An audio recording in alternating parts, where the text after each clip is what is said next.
Today, man, on SPY, early morning, man, we was ranging, man. We still, on this chart, you can still see that we're still between 760 and that 720. We're still in that range. But if I go to the hourly time frame today, this morning, and just focus on these specific candles, it's a little bit prettier. right? It's a little bit prettier. This is Wednesday. So Wednesday, before we ended up, this is the range that we've been in this Wednesday. Before we ended up breaking out to the low side, we was playing between. Say that right there. I'm gonna remove that line after a second. But this morning we was playing between 755, hit that low of 753. Move that up. Went back to 755, went back to 753 until we finally stalled out and then broke out to 750 just to come back. So we've been playing around today and ranging with the SPY. You know, the news that we got today, we got that I guess we had PPI inflation came out, which we're going to talk about in a minute. But I had something I wanted to mention. Oh, for the people who in the Discord, and if you're not in the Discord, you want to stay updated in the Discord. Every day in the stock analysis, mostly every day. I'm still working on it every single day. But the last couple days, I try to put my SPY breakdown for the next day, right? So this morning, when we had our SPY breakdown, or last night when I put my SPY breakdown in there, it kind of reflected what we had going on this morning. So yesterday, I noticed that, you know, we closed at 751 with that resistance level that we had rejected off of at 753. Support at the 748 down there. This was last night, I believe. I said, hey, if we open above this 753, or I think this was this morning, I want to look to come down here, right, to test 753, right? If we open up, it was pre-market 754, so I wanted to test 753, see what's up to the upside, right? Showing you guys this to see the beauty of levels, right? On the 15-minute time frame, if we pay attention to where price opened at, right? So this morning we opened at 754, like I had talked about, right? Our first test, we didn't test to the downside right away. The first 15 minutes of the market, we tested to the upside at 755. Once I noticed that, I ended up marking that level, right? And I said, okay, hey, this is where we want to test. You can see previously, the last time we was here was that July 26th. That was the last time we rejected 755. The last time we rejected, we went as low as 748, right? So, and boom, back to that grab right there. So this is why these levels, if you can see that right there, if you're on the chart, you can see when we rejected from 755 that day and went as low as 748, we ended up, that 748 level is a previous liquidity grab level from July 10th. You know what I'm saying? And we didn't get past that, which is why those long wicks that we see are very important, because this represents we went straight down, but then came right back up.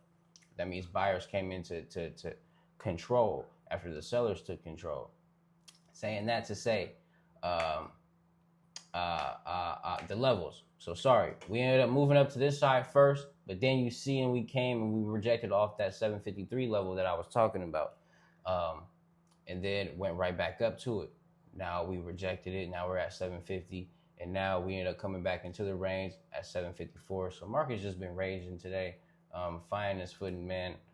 We haven't had the clearest direction, but if you're looking for some trades and you've been trading, you got some opportunities in there. Trump's still moving. There's some opportunity in there. Absolutely. You got anything you want to say?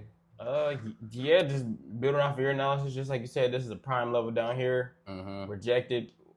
So is this a prime level up here? Also rejected off of this multiple times, you see, and then we did that same thing here. The levels is so important, man, having that technical analysis for you to have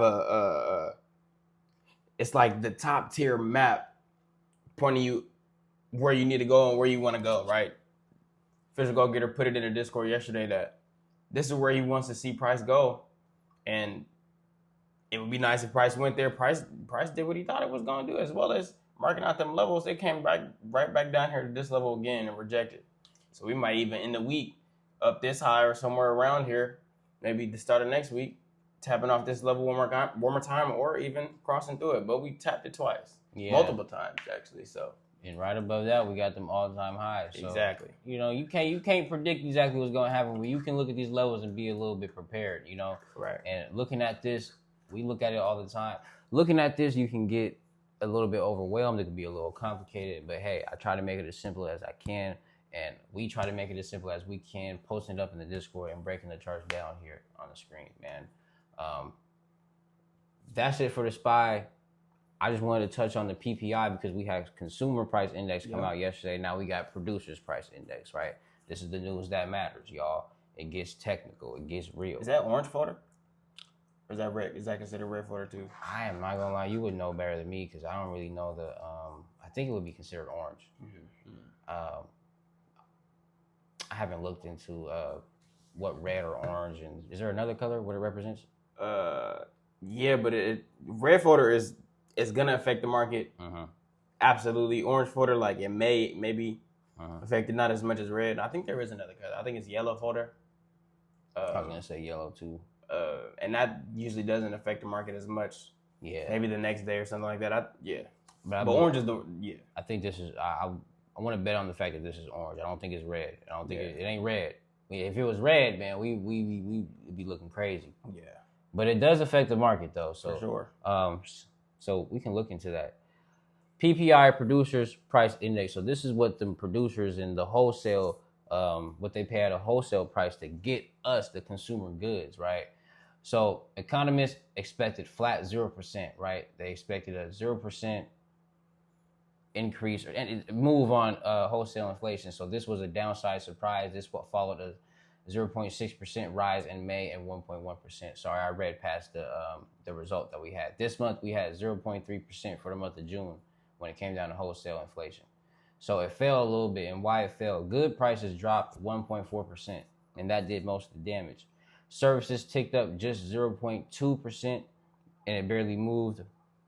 The core number, it strips out food and energy, and this is what's watched closely by the markets. Final demand, less food, energy, and trade services, right? So that was in quotations. I don't even know what that's trying to say, honestly. Final demand, less foods, energy, and trade services. Yeah, I don't know.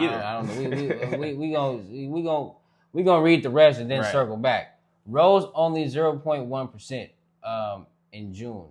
Okay, final demand. I don't know where the less comes in. So a big slowdown from May is 0.8%. In plain English, right? AI got us. Wholesale prices unexpectedly dropped instead of holding flat. That's a cooling signal.